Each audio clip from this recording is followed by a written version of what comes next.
علامہ مولا علی قاری حنفی نے لکھا ہے کہ راغب اصفہانی نے جو المفردات کے نام سے کتاب لکھی ہے، اس کے اندر انہوں نے لکھا ہے کہ شہید کو شہید کیوں کہتے ہیں، سمیہ شہیدہ، شہید کا نام شہید کیوں رکھا گیا، لحضور الملائکۃ عندہ، جب وہ شہادت پا رہا ہوتا ہے اور وہ قریب المرگ ہوتا ہے اور اس پر موت کے آثار اور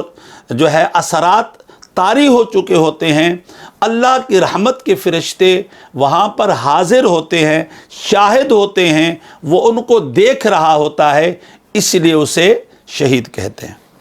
دوسرا ترجمہ یہ ہے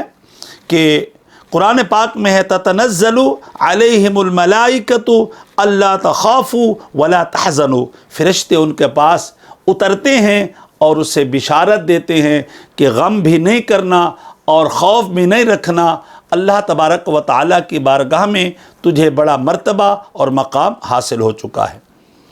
او لانہم یشہدون فی ہذہ الحالۃ ما اعد لہم،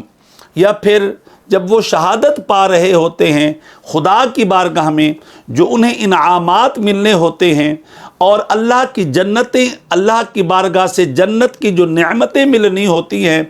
وہ ان کو دیکھ رہے ہوتے ہیں، وہ ان کو مشاہدہ کر رہے ہوتے ہیں، اس لیے انہیں شہید کہتے ہیں۔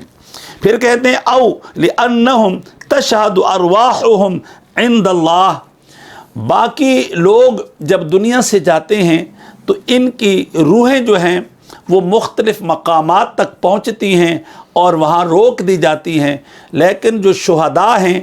جب وہ شہادت پا رہے ہوتے ہیں یا شہادت پا لیتے ہیں تو ان کی روحیں ڈائریکٹ خدا کی بارگاہ میں پہنچتی ہیں اور اللہ تبارک و تعالیٰ کی بارگاہ کا وہ مشاہدہ کرتی ہیں۔